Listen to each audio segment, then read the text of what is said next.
Welcome to Practical Access. I'm Lisa Dieker. And I'm Rebecca Hines.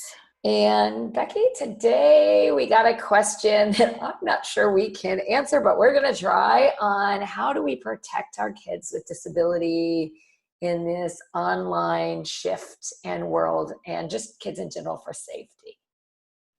Well, that's an interesting topic and a really tricky one since the kids are not sitting in our classrooms now, they're sitting in their homes. Yeah. So I think, broadly, I realize that puts a lot of responsibility on the parents, and yet they're in the home. So I feel like parents have to educate themselves a bit. I really hate to say that at a time that they're already so swamped, but I don't know actually who is responsible. And I just had this conversation with the local school district. Everybody's reading everything about Zoom.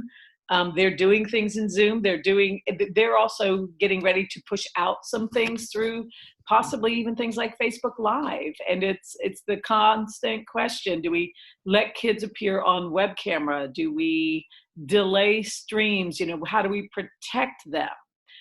Do we ask for additional media releases if we are streaming it without some really, really tight security? So these are all things that are brand new. I know a lot of attorneys for schools and school districts are looking at it, and obviously you have to follow whatever is the policy.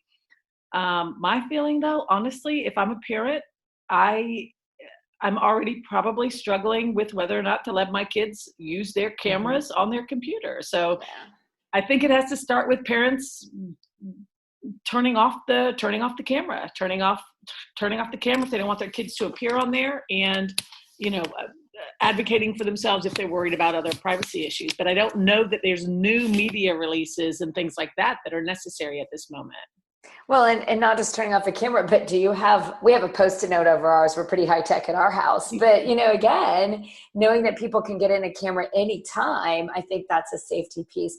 But I actually think the hardest for me, and I'm going to go back to being a parent for a moment, is I still remember the fight and the argument that our son had a disability. So when do we let him have a cell phone? When is he mature enough? When do he text? And for Josh, do we let him text and everybody make fun of him? Because he will tell you he's the worst speller on the planet. And yet for his birthday, my favorite thing he ever said was, for my birthday, I'm most grateful for Siri. And he spelled it Sere. And I was like, well, okay. And so one of those things that I think about being a parent of a kid with a disability is there's this real tug in your heart between letting them grow up and protecting them. And I think that protection is what everybody's kicking in and thinking about safety. I think it's not just safety, but how do I protect my kids from online stalkers, cyberbullying, and all of that? And so I always kind of say, well, first of all, look around. Well, you can't look around right now, but you can talk to parents. What are other kids? Do they have cell phones? Do they have text messaging? Do you let them text anybody they want? Do you use parental controls? I even noticed that, we've got some TV, like our TV provider is offering some different premium channels, but I was immediately going, gosh, did you turn on the parental controls? So I'm with you, Becky. I think it's a really hard time to be a parent, but I always say, talk to other people who have kids that are neurotypical and ask what they're doing and see how close you can get to that, unless you think it's that parent that, lets their kids stay out till midnight and they're 4. That's a totally different discussion. Right. But I don't know. What are your thoughts there? Well, there are lesson plans on internet safety available online.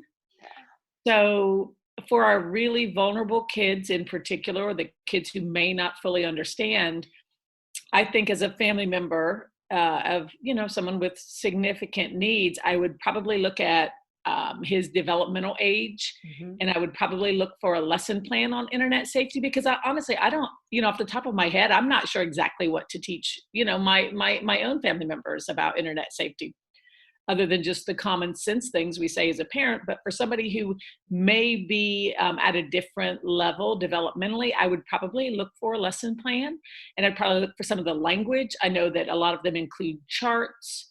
Just in the same way, Lisa, that, I don't know what populations of kids you've worked with, but when I was really young and I was working with kids with really significant intellectual disabilities, the standard statement of stop, don't touch me there. Literally, that's what was just ingrained and practiced and practiced and practiced to try to help keep kids safe in a physical environment.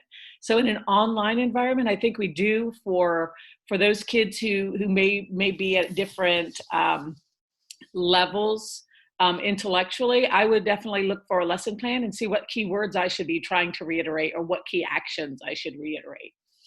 Yeah, and I think, I think the word common sense is a good one. And yet sometimes we don't even know what to have sense because, you and I are fairly tech savvy, but we didn't grow up at 8 with a cell phone trying to figure out if we were supposed to use it or not. I hate to tell you, I know that's bad news that we're not 20, if you didn't know, we are above 20. If you have been listening to our podcast, I can promise you that. But what's interesting too is thinking about kind of the levels, and I'm going to share some of my personal thoughts, and I'd love to have you bounce off on this, Becky. But for example, FaceTime, I feel very safe because you and I have to call each other and no one can really come into it. Whereas I think Zoom, we're seeing that someone else can come in and eavesdrop. There's other platforms like Adobe Connect that you actually have to invite people into the room and passwords. I think all of that is something to think about, but I do think giving your kids that opportunity, even at a young age, to use something like there's a watch called the Gizmo that one of my neighbors uses that has a GPS tracker because, again, their son has some significant needs. That way they always know where he's at, but it's got 4 buttons. And teaching him that you don't hit the button and call, somebody at work every 5 minutes. So start with that gradual release again of something small and easy, like you can FaceTime grandma. Now you can FaceTime your cousin. And you can do that once a day. You can't do it 20 times a day. And teaching that safety and then moving into some of these other environments as you talk about safety in those environments. But that's just one thought I have. What do you think, Beck? I think that's a great idea. I think that having a designated device or programming in even in the same way that you do on your computer, using things like Symbaloo. One of my friends was just reminding me of that particular program where you can create links that are visual and limit them to certain things. I do think it's a good idea right now to be figuring out how to limit just what kids visually have access to. I'm not huge on trying to lock down everything because honestly, people can always figure out all of that. I do think we have to get our kids thinking about it. They are going to be in this environment for the rest of their lives. So teaching them whatever safety means and scaffolding it, like you mentioned, I think probably is the best bet.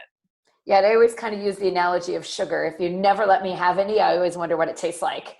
But if you give me a little bit and say, but this is bad for this or that, it's just like anything in moderation. And I do think right now moderation, I know you and I are like zoomed out. Again, yesterday I spent 17 hours in a different device, whether it was phone or computer. And it's like, all right, I love technology, but I'm not sure that's safe for even me as an adult. So I think you're right. Limiting screen time period, whether it's technology for school, the TV, parental controls, there's parental controls in everything from their cell phone.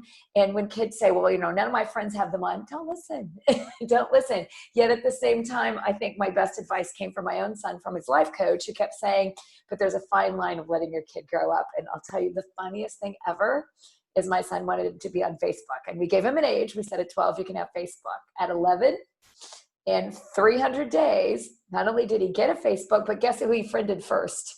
His mother.